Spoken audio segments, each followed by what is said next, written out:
What should we talk about today? Well, how about this box? If you're like me, you're probably having your eyes drawn to the bright green tape, and also if you're like me, you're looking at the places where the original tape has exploded, where the box corners have been smashed. And I do mean exploded. The tape is all, frayed.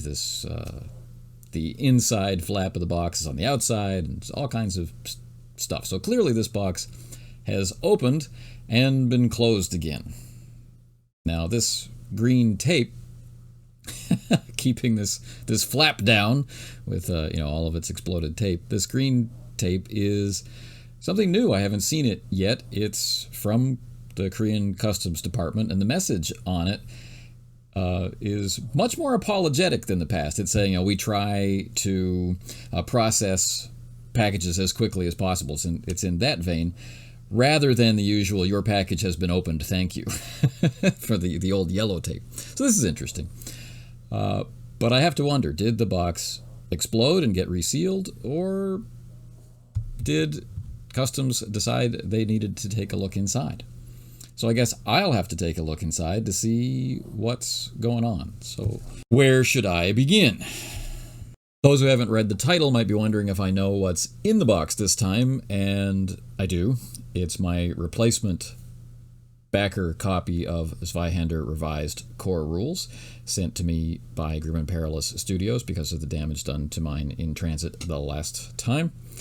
And a surprise.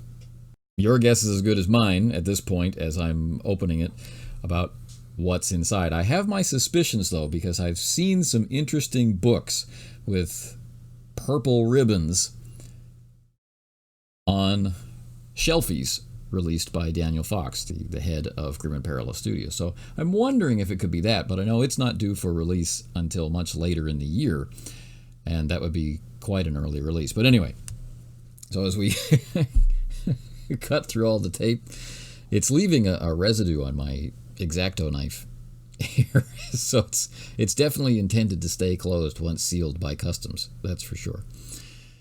All right, so now looking inside. Oh, I've got a message. A message from Customs. Starts out with the same stuff that the tape said, and so I'll look at that later. All right, well, you've got to see inside the package so you can see what I'm laughing at. So here's an effort by Customs to put things back together after taking it all apart. So somebody has been kind enough to tape up all the bubble wrap, and the air pillows are still there. And at least the air pillows are more or less in the right place, at each end and on each side. So that's cool. But anyway, let's see if I can get all of this out of here with one hand. It's really heavy, right? Because remember, there's Zweihander in here by itself. And I've confirmed my suspicion. I don't know if your eyes were fast enough or if the size of your video window is big enough. But anyway, the player's guide for Zweihander is included. So this is a pretty cool early sneak peek kind of thing. So I'm feeling pretty grateful right now. So let's remove these air pillows. I will once again gush about the air pillows. This is exactly what books should be wrapped up in for international mailing. Nothing else will suffice. And if that can also be matched with bubble wrap, more the better. Just as long as the Customs Department doesn't interfere. So both books are undamaged despite the helpful investigation by Customs. Here is the Zweihander Grim & Perilous RPG Player's Handbook, which is an abridgment of the core rules so that players have something with which to make comprehensive characters. And it's been updated according to the blurbs released by the company. It's been updated with material from Mangosh and all the errata and all that. So this is your one-stop shop for making characters. In keeping with tradition, let's take a look at the books on the shelf together with some other books that I suspect you might be familiar with, or if you're not familiar with them, might want to be familiar with. So looking at it, we see, of course, Zweihander by far is larger, coming in as it does just under 700 pages. Mangosh and the Player's Handbook, however, are pretty much exactly the same size, at least to the naked eye. What's also nice is that all of these books are exactly the same height, and their trade dress definitely shows signs of care and attention, not randomness. So the Player's Handbook itself is very colorful and familiar colors, looking back through gaming history and, of course, current events. And what we see portrayed on the cover is a situation I am pretty sure I would not want to be in with just one ally. This is definitely something that I think I would like to have a larger number of companions with, and certainly ones that are not busily drowning while supplying me light. But there you go.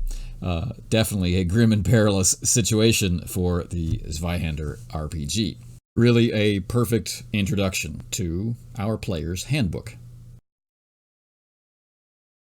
I don't think the color is coming across very well, but the end papers are a very striking, somewhat regal purple, and the ribbon to match. And you can see that it is a very wide ribbon and good and long, so you can mark more than one location with it. And as always, backed up by the right kind of binding for this kind of book.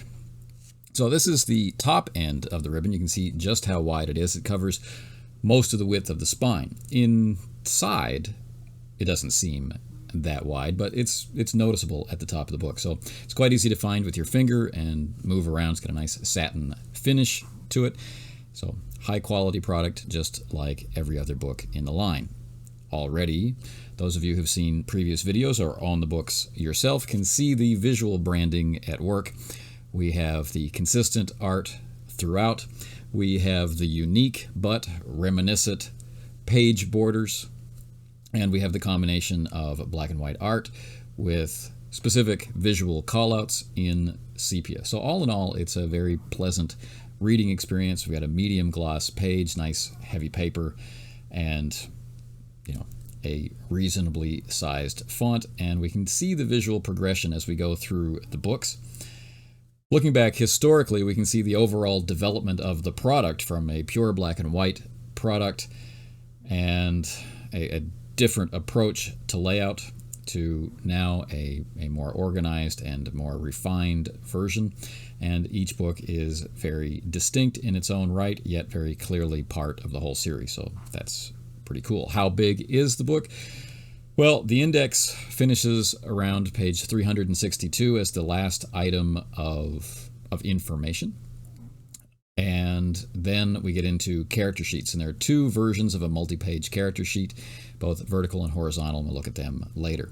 The chapters are abridged information from the core book, and they take you through in that same order through, what is this game and how to play, how to build your characters, what is the game system, how does combat work, how does injury work, how does magic work, and then finishes off with an appendix so you can get that information quickly. As you can see noted here, the character sheets are perforated, and that whole section stands out as a distinct color on the end of the pages. So you can see that whole white section there at the end, so you can easily thumb to it. The character sheets have been presented in two formats, what we would consider standard vertical format and a horizontal format. Each one is double-sided. There's a notes section provided on the back, although if you're going to be doing photocopying, you wouldn't necessarily have to do that. You could just double-side them. They are quite spacious and well organized. The same material is presented in the horizontal format. It's just using the available space differently. So it's up to you which one you might choose to use. Let's take a look at it now. And here we have it. Same information, different page layout. And I think one which can save a lot of table space, if you're all crowded around together. But anyway, from one thankful gamer in Korea, here is the end of our early look at the Player's Handbook in print.